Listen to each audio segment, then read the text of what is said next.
नमस्कार दोस्तों, जय माता दी। आज मैं आपको जेठ मास में नित्य नियम से सुनी जाने वाली महापुण्य फल देने वाली कहानियाँ सुनाने जा रही हूँ।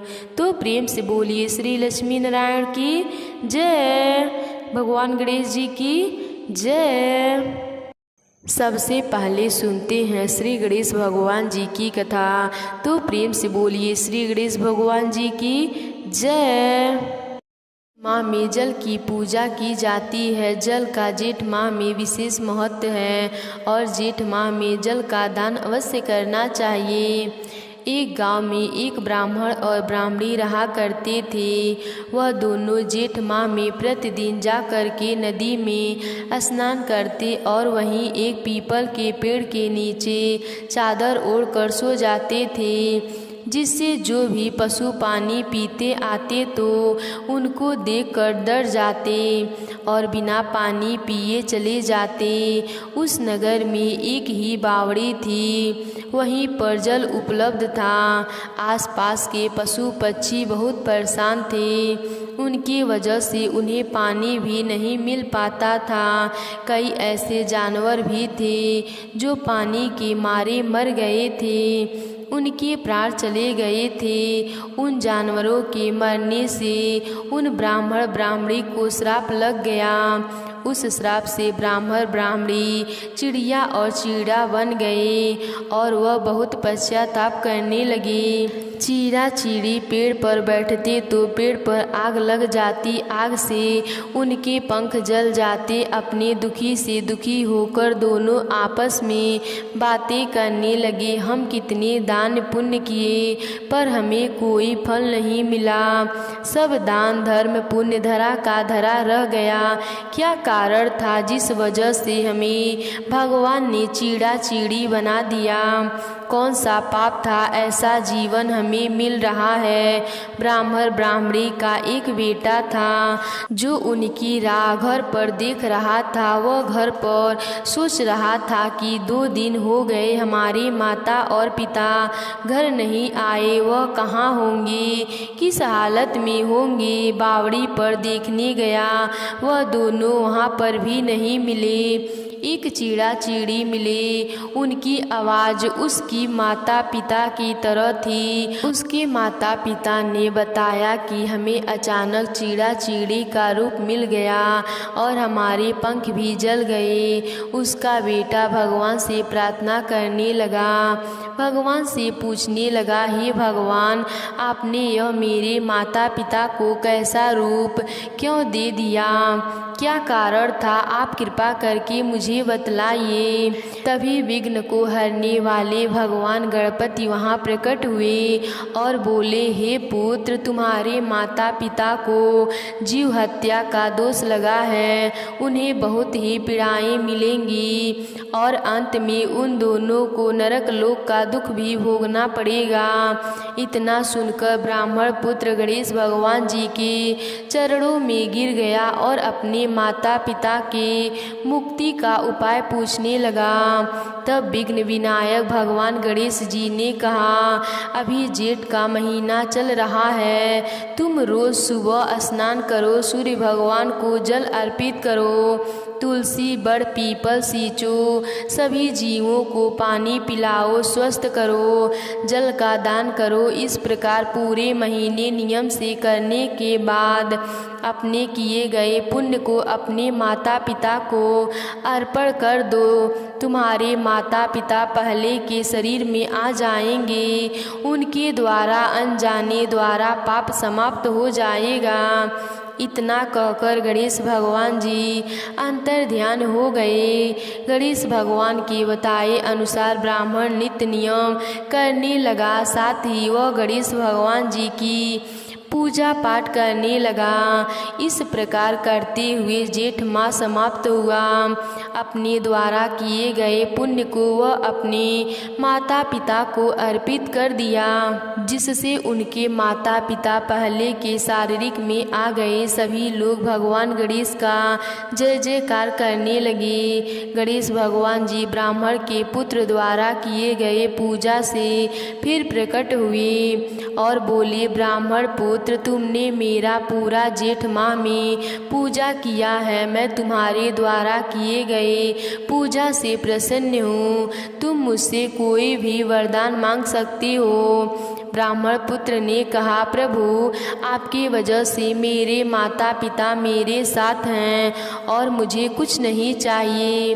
गणेश भगवान जी प्रसन्न होकर कहा कि हे पुत्र, तुमने अपने निस्वार्थ भाव से पूजा अर्चना किया है। मेरा आशीर्वाद सदैव तुम्हारे साथ रहेगा। तुम वेदों के ज्ञाता बनोगे और जो भी मनुष्य मेरे और तुम्हारे इस कथा को कहेगा या सुनेगा, उसके घर में रिद्धि सिद्धि का वास होगा। इतना कहकर भगवान गणेश जी वहाँ से अंतर ध्यान हो गए। तो प्रेम से बोलिए गणेश भगवान जी की जय। अब मैं आपको सुनाऊंगी श्री कृष्ण भगवान जी की कथा। तो प्रेम से बोलिए श्री कृष्ण भगवान जी की जय। एक समय की बात है, गोकुल में एक मोर रहता था। वह श्री कृष्ण का अनन्य भक्त था। एक बार उसने श्री कृष्ण की कृपा पाने के लिए कन्हैया के द्वार पर जाकर जप करने का विचार किया। इसके बाद वह उनके द्वार पर बैठकर कृष्ण कृष्ण जपता रहा। जप करते हुए उसे 1 वर्ष बीत गए, लेकिन उसे श्री कृष्ण की कृपा प्राप्त नहीं हुई। एक दिन दुखी होकर मोर रोने लगा। तभी वहाँ से एक मैना उड़ती जा रही थी। उसने मोर को रोता हुआ देखा तो बहुत अचंभित हुई। मैना ने सोचा कि यूँ तो मोर किसी भी कारण से रो सकता है, लेकिन कन्हैया के दर पर कोई रोए, यह तो अचंभित करने वाली बात है। इसके बाद मैना मोर के पास गई और रोने का कारण पूछा। तब मोर ने बताया कि 1 वर्ष से मैं कन्हैया को प्रसन्न करने के लिए कृष्ण नाम का जप कर रहा हूँ, लेकिन कन्हैया ने आज तक मुझे पानी भी नहीं पिलाया। यह सुनकर मैना बोली, मैं श्री राधा रानी के बरसाने से आई हूँ, तू मेरे साथ वहीं चल। राधे रानी बहुत दयालु हैं, वह तुझ पर जरूर कृपा करेंगी। मोर ने मैना की बात मान ली और दोनों ही उड़ते उड़ते बरसाना पहुँच गए। लेकिन मोर ने राधा रानी के दर पर भी कृष्ण नाम ही जपता रहा। यह सुनते ही श्री राधे दौड़ती हुई आईं और मोर को गले से लगा लिया। राधा रानी ने मोर से पूछा, तू कहाँ से आया है? तब मोर ने कहा कि जय हो राधा रानी की। आज तक सुना था कि तुम करुणामयी हो और आज देख भी लिया। राधा रानी बोली, वह कैसे? तब मोर बोला, मैं पिछले 1 वर्ष से कन्हैया के द्वार पर कृष्ण नाम जप रहा हूँ, लेकिन पानी पिलाना तो दूर, उन्होंने तो मेरी ओर देखा तक नहीं। तब राधा रानी ने कहा कि नहीं, मेरे कन्हैया ऐसे निर्मोही नहीं हैं। किशोरी जी ने कहा कि फिर से तुम कन्हैया के द्वार पर जाओ, लेकिन इस बार कृष्ण नहीं, राधे राधे रटना। मोर ने राधा रानी की बात मान ली और लौटकर गोकुल वापस आ गया। फिर से कृष्ण के द्वार पर पहुंचा और इस बार राधे राधे रटने लगा। यह सुनते ही कृष्ण दौड़े आए और मोर से पूछा कि तू कहाँ से आया है? तब मोर ने कहा, हे माधव, 1 वर्ष से तुम्हारे नाम का संकीर्तन कर रहा था, तब तो तुमने मुझे पानी तक नहीं पिलाया। आज राधे राधे जपने पर दौड़े चले आए। मोर की बात सुनकर कृष्ण बोले, मैंने तुमको कभी पानी नहीं पिलाया, यह मैंने पाप किया, लेकिन तूने राधा नाम का जप लिया, यह तेरा सौभाग्य है। इसीलिए मैं तुझको वरदान देता हूँ कि जब तक यह सृष्टि रहेगी, तेरा पंख सदैव ही मेरे शीश पर विराजमान होगा। साथ ही जो भी भक्त किशोरी जी का नाम लेगा, वह भी मेरे शीश पर रहेगा। तो प्रेम से बोलिए श्री कृष्ण भगवान जी की जय। अब सुनेंगे सीता माता के नित्य नेम की कहानी।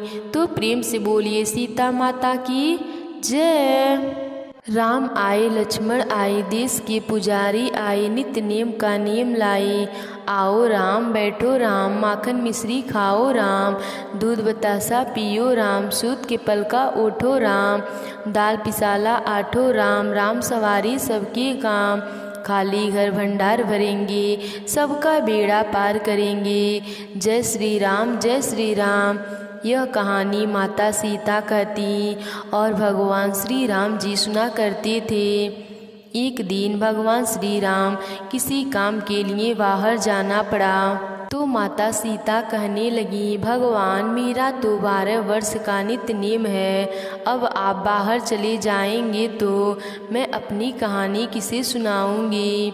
तब भगवान श्री राम जी ने कहा, तुम कुएं की पाल पर जाकर बैठ जाना और वहाँ जो भी औरत पानी भरने आएंगी उन्हें तुम अपनी कहानी सुना देना। सीता माता कुएं की पाल पर जाकर बैठ गईं। एक स्त्री आई, उसने रेशम की जड़ी वाली साड़ी पहन रखी थी और सोने का घड़ा ले रखा था। सीता माता उसे देखकर कहती हैं, बहन मेरा 12 वर्ष का नित्य नेम है, सुन लो। पर वह स्त्री बोली, मैं तुम्हारा नित्य नेम सुनूंगी तो मुझे घर जाने में देर हो जाएगी और मेरी सास मुझसे लड़ेगी। उसने कहानी नहीं सुनी और वह चली गई। उसकी रेशम जड़ी की साड़ी फट गई, सोने का घड़ा मिट्टी के घड़े में बदल गया। सास ने देखा तो पूछा कि यह किसका दोष अपने सिर पर लेकर आई है। बहू ने कहा कि कुएं के पाल पर एक औरत बैठी है, उसने कहानी सुनने के लिए कहा लेकिन मैंने सुनी नहीं, जिसका फल यह मिला है। बहू की बात सुनकर अगले दिन वही साड़ी और घड़ा लेकर सास कुएं पर गई। सास को वही औरत सीता माता बैठी मिली थी तो माता सीता ने कहा, बहन मेरी कहानी सुन लो। सास बोली, एक बार क्या, मैं तो 1000 बार आपकी कहानी सुन लूँ। राम आए लक्ष्मण आए, देश के पुजारी आए, नित्य नेम का नेम लाए। आओ राम बैठो राम, तब सी रसोई जियो राम, माखन मिश्री खाओ राम, दूध बतासा पियो राम, सूत के पलका में ओठो राम, साल दुसाला पाठो राम, राम दुसाला आठो राम, राम जब बोलो तब राम, आगे राम संभाले सबके काम, खाली घर भंडार भरेंगे, सबका बेड़ा पार करेंगे। जय श्री राम जय श्री राम। सास बोली, बहन कहानी तो बहुत अच्छी लगी। कहानी सुनकर सास घर चली गई और उसकी साड़ी फिर से रेशम जड़ी की बन गई, मिट्टी का घड़ा फिर से सोने में बदल गया। बहू कहने लगी, सासू माँ आपने यह सब कैसे किया।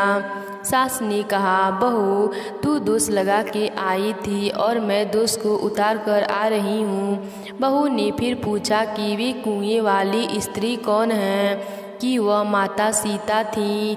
वो पुराने से नया कर देती हैं, खाली घर में भंडार भर देती हैं, वह लक्ष्मी जी की वास कर देती हैं, आदमी की जो भी इच्छा हो उसे पूरा कर देती हैं।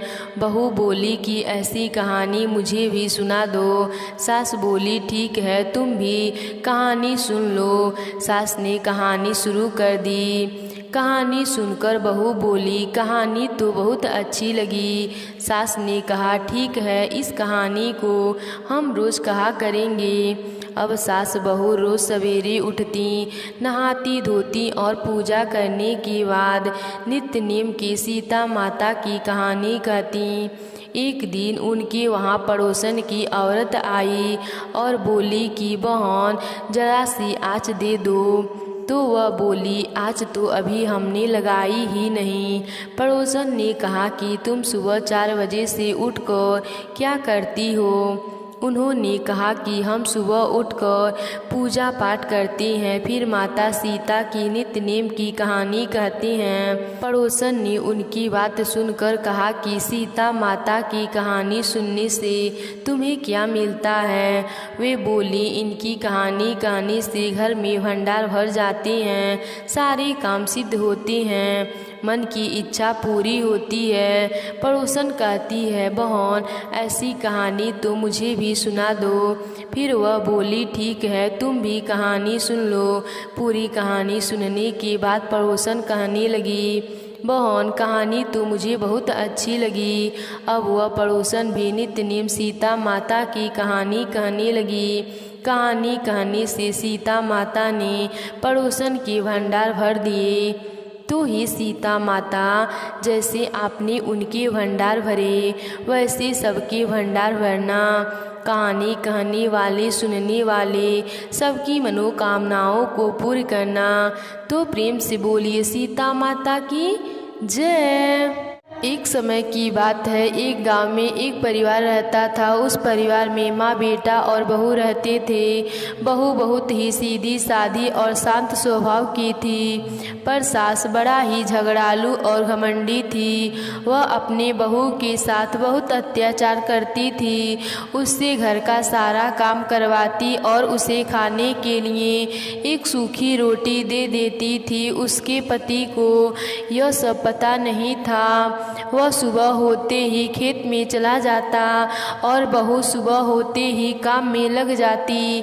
एक दिन एक पड़ोसन बहू से मिली। बातों ही बातों में तुलसी माता की महिमा बहू को बताया।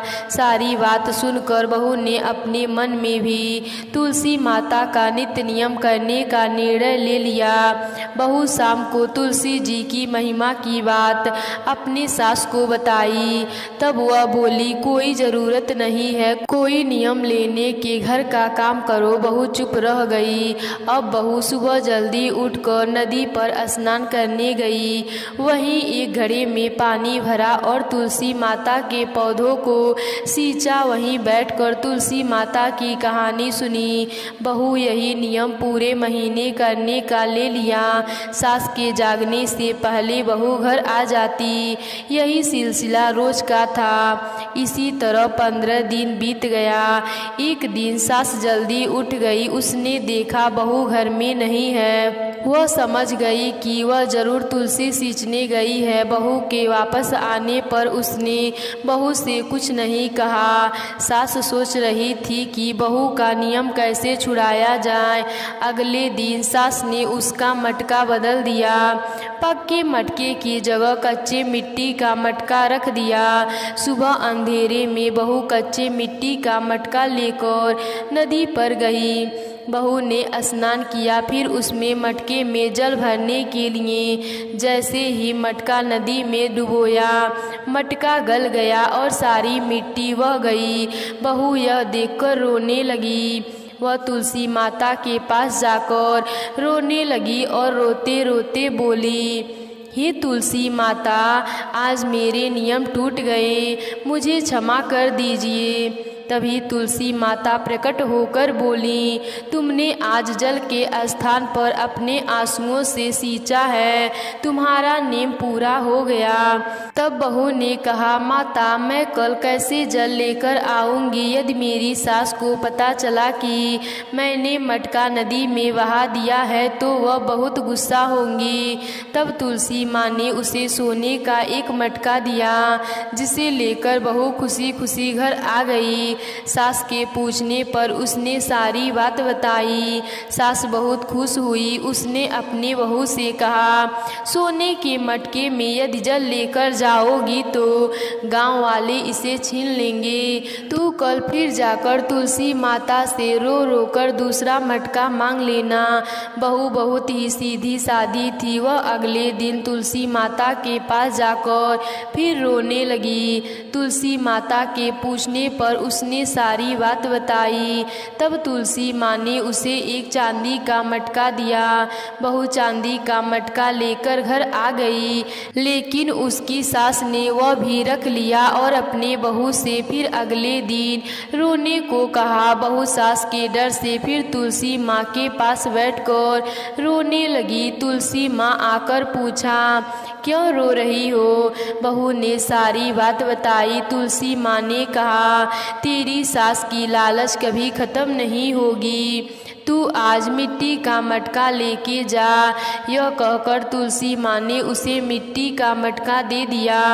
बहू जब घर आई तो उसकी सास गुस्सा हुई। उसने कहा, तेरी तुलसी के पास बस इतना ही धन है, जिसके पास कुछ नहीं है उसे जल से सींचने से क्या लाभ। लेकिन बहू ने सास की बात नहीं मानी और पूरे महीने सास से छुपकर नदी में स्नान करती और तुलसी को सींचती। महीना समाप्त होने पर एक दिन छुपाए हुए दोनों घड़े को सास ने देखा, वह कच्चे मिट्टी के बन गए। यह देखकर सास बहू को बुरा भला कहने लगी। तभी तुलसी माता वहाँ प्रकट हुई। उन्होंने कहा, तुमने लालच और घमंड में बहुत पाप किए हैं, इसीलिए तुम्हारे छूने से यह मटके मिट्टी के बन गए। जैसे बोओगी वैसे ही फल काटोगी। सास की आंखें खुल गई। वह बहू से तुलसी माता से माफ़ी मांगने लगी। तुलसी माँ ने उसे क्षमा कर दिया और खुश रहने का आशीर्वाद दिया। तुलसी माता के कृपा से दोनों घड़े सोने के हो गए। हे तुलसी माता, जैसे आपने बहू पर कृपा की वैसे ही सब पर करना। तो प्रेम से बोलिए तुलसी माता की जय। अब सुनते हैं नवग्रहों की कथा। तो प्रेम से बोलिए नवग्रहों के देव की जय। किसी गांव में दो भाई बहन रहते थे।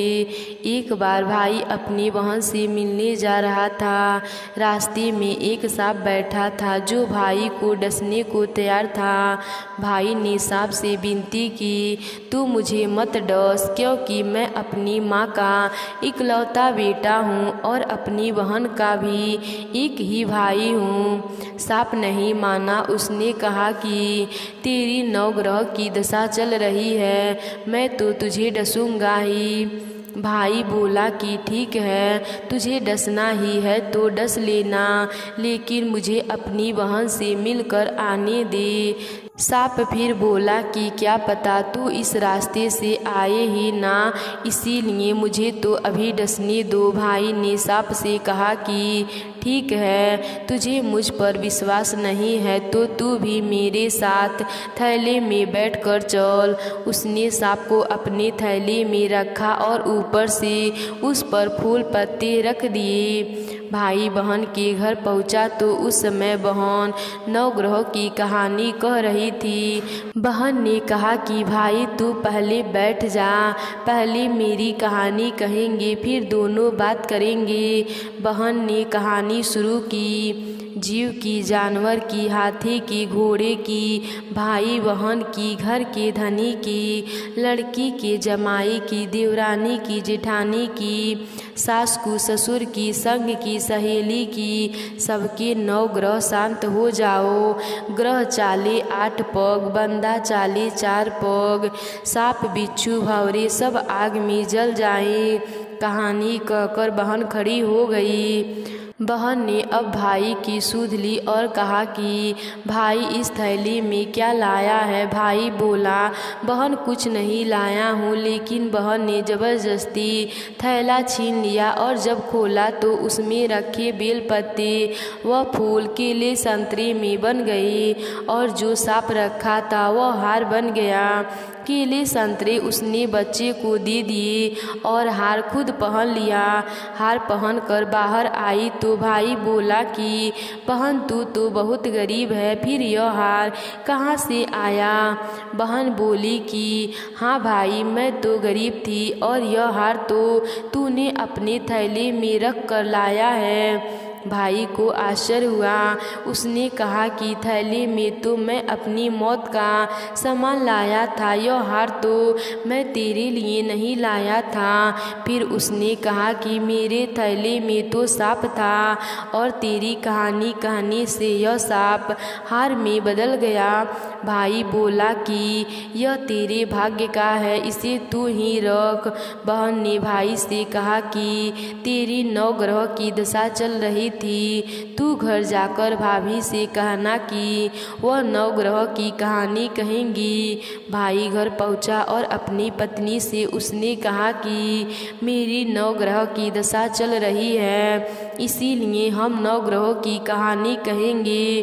भाई पत्नी से बोला, भाई पत्नी से बोला, तू कहे मैं सुनूंगा, मैं कहूँ तू सुनना। चावल चीनी के दाने ला, लोटा भर पानी ला। उसकी पत्नी एक लोटे में चावल और चीनी के दाने डालकर ले आई। कहानी कही, जीव की, जानवर की, हाथी की, घोड़े की, कुत्ते की, बिल्ली की, देवरानी की, जेठानी की, सास की, ससुर की, घर के धनी की, बहन की, भाई की, सबके 9 ग्रह शांत हो जाएं। ग्रह चले 8 पग, बंदा चले 4 पग, सांप बिच्छू भंवरे सब आग में जल जाएं। जैसे 9 ग्रहों की दशा बहन ने भाई की उतारी, वैसे ही सबका उतारना। तो प्रेम से बोलिए 9 ग्रहों की देव की जय। अब सुनेंगे 8 वारों की कहानी। तो प्रेम से बोलिए 8 वारों के देव की जय। किसी गांव में एक माँ बेटा रहते थे और बहू भी साथ में रहती थी। एक दिन सुबह माँ गंगा स्नान के लिए जा रही थी तो बहू से कह गई कि मेरे बेटे को सुबह रोटी दे देना। उसने कहा ठीक है, मैं दे दूंगी। सुबह बेटा उठा तो बोला कि माँ मुझे रोटी दो। यह सुनकर उसकी पत्नी आई और बोली कि ना तो तुम्हारी माँ यहाँ है और ना ही रोटी। कुछ कमा कर लाओगे तो ही मैं रोटी दूंगी। वह बोला, भाग्यवान, मैं कमाना नहीं जानता हूँ। लेकिन बहू नहीं मानी। उसने कहा अच्छा तुम 4 रोटी आम के अचार के साथ ही दे दो। बहू ने 4 रोटी बनाई और अपने पति को दे दी। वह रोटी लेकर कुएं की मुडेर पर आकर बैठ गया और भगवान को याद करने लगा। वह बोला, राम, मैं कमाना नहीं जानता हूँ। भगवान उसकी बात सुनकर ब्राह्मण का वेश बनाकर आए और कहने लगे कि तुम इतने उदास क्यों बैठे हो? वह बोला, मेरी पत्नी ने कहा है कि जब तुम कमाना जानोगे और कमा कर लाओगे तभी रोटी मिलेगी। लेकिन मैं कमाना नहीं जानता हूँ। भगवान बोले कि मैं भी कमाना नहीं जानता हूँ, लेकिन मैं 8 वारों के नाम जपता हूँ। इससे हमारे घर अटूट भंडार भर जाएंगे। भगवान बोले कि तुम चावल के दाने ले आना और पानी की घंटी ले आना। जो बर्तन ढके हुए हैं उनका मुंह खोल देना। जो घर के बर्तन उल्टे पड़े हैं उन्हें सीधा कर देना। भगवान के रूप में ब्राह्मण ने कथा कही और उसने सुनी। रविवार, सोमवार, मंगलवार, बुधवार, बृहस्पतिवार, शुक्रवार, शनिवार 8 वारों का आसरा, भरियो पीहर सासरा। इसके बाद उसके घर में अटूट भंडार होते चले गए। घर पहुंचा तो उसकी पत्नी ने पूछा कि क्या लाए हो? उसने कहा कि 8 वारों का नाम लाया हूँ। पत्नी ने सोचा चलो कुछ तो लाए हैं। पति फिर बोला कि चावल के दाने और पानी की घंटी ला। जो औधे मुंह पड़े हैं उन्हें सीधा कर, जो ढके हैं उनका मुख खोल दे। पति ने कही, पत्नी ने सुनी। रविवार, सोमवार, मंगलवार, बुधवार, बृहस्पतिवार, शुक्रवार, शनिवार 8 वारों का आसरा, भरियो पीहर सासरा और अटूट भंडार होते चले गए। अपनी पत्नी से उसने एक दिन कहा कि मैं बेटी से मिलने जा रहा हूँ। फटे से कपड़े पहन बेटी के यहाँ गया तो बच्चे बोले कि नाना आए हैं, नाना आए हैं। बेटी बोली कि नाना क्या लाए हैं? 2 दिन की मुफ्त रोटियां तोड़ने आए हैं। बेचारा सोचने लगा कि गरीबी सब कहलवा देती है मुख से। पिता ने बेटी से कहा कि बेटी मेरी 8 वारों की कहानी सुन ले। बेटी ने जवाब दिया कि पिताजी मेरा जूठा है और पिता भूखा ही सो गया। अगले दिन बेटी को पिता का तरस आ गया तो कहती है कि पिताजी आप अपनी कहानी सुनाओ। पिताजी बोले कि चावल के दाने ला, पानी की घंटी ला। जो औधे मुँह पड़े हैं उन्हें सीधा कर, जो ढके हैं उनका मुख खोल दे। पिता ने कही, बेटी ने सुनी। रविवार, सोमवार, मंगलवार, बुधवार, बृहस्पतिवार, शुक्रवार, शनिवार, 8 वारों का आसरा, भरियो पिहर सासरा और अटूट भंडार होते चले गए। बेटी टोकरे भर भर के बांटने लगी। बेटी की पड़ोसन ने जब कहा कि तुम तो कहती हो कि तुम्हारा बाप कुछ नहीं लाया है, तो यह इतना सामान जो तुम बांट रही हो यह कहाँ से आया है? बेटी ने जवाब दिया कि मेरे पिता तो खाली हाथ ही आए थे, यह तो 8 वारों की कहानी का फल है। पड़ोसन बोली कि अपने पिता को कहो कि वह हमें भी 8 वारों की कहानी सुना दें।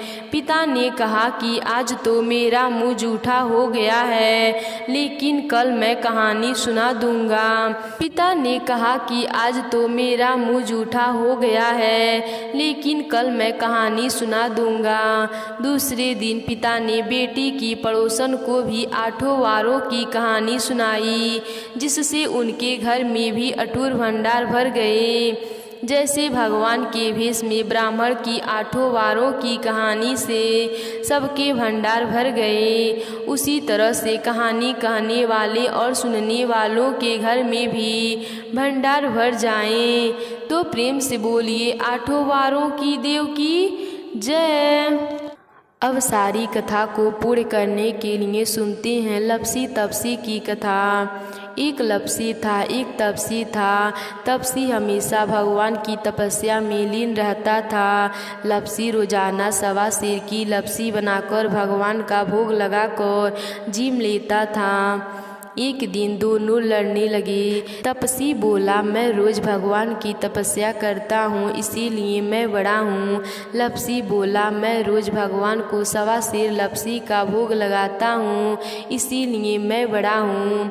नारद जी वहाँ से गुजर रहे थे। दोनों को लड़ता देखकर उनसे पूछा कि तुम क्यों लड़ रहे हो? तपसी ने खुद के बड़ा होने का कारण बताया और लपसी ने अपना कारण बताया। नारद जी बोले, तुम्हारा फैसला मैं करूँगा। दूसरे दिन लपसी और तपसी नहाकर अपनी रोज की भक्ति करने आए तो नारद जी ने छुपकर 1.25 करोड़ की एक अंगूठी उन दोनों के आगे रख दी। तपसी की नज़र जब अंगूठी पर पड़ी तो उसने चुपचाप अंगूठी उठाकर अपने नीचे दबा ली। लपसी की नज़र अंगूठी पर पड़ी, लेकिन उसने ध्यान नहीं दिया। भगवान को भोग लगाकर लपसी खाने लगा। नारद जी ने सामने आए तो दोनों ने पूछा कि कौन बड़ा है? तो नारद जी ने तपसी से खड़ा होने को कहा। वह खड़ा हुआ तो उसके नीचे दबी अंगूठी दिखाई पड़ी। नारद जी ने तपसी से कहा, तपस्या करने के बाद भी तुम्हारी चोरी करने की आदत नहीं गई, इसीलिए लपसी बड़ा है और तुम्हें तुम्हारी तपस्या का कोई फल भी नहीं मिलेगा। तपसी शर्मिंदा होकर माफ़ी मांगने लगा। उसने नारद जी से पूछा, मुझे मेरी तपस्या का फल कैसे मिलेगा? नारद जी ने कहा, यदि कोई गाय और कुत्ते की रोटी नहीं बनाएगा तो फल तुम्हें मिलेगा। यदि कोई ब्राह्मण को भोजन कराकर दक्षिणा नहीं देगा तो फल तुझे मिलेगा। यदि कोई साड़ी के साथ ब्लाउज नहीं देगा तो फल तुझे मिलेगा। यदि कोई दिए से दिया जलाएगा तो फल तुझे मिलेगा। यदि कोई सारी कहानी सुने लेकिन तुम्हारी कहानी नहीं सुने तो फल तुझे मिलेगा। उसी दिन से हर व्रत कथा के साथ लपसी तपसी की कहानी भी सुनी जाती है और कही जाती है। तो प्रेम से बोलिए श्री लक्ष्मी नारायण की जय।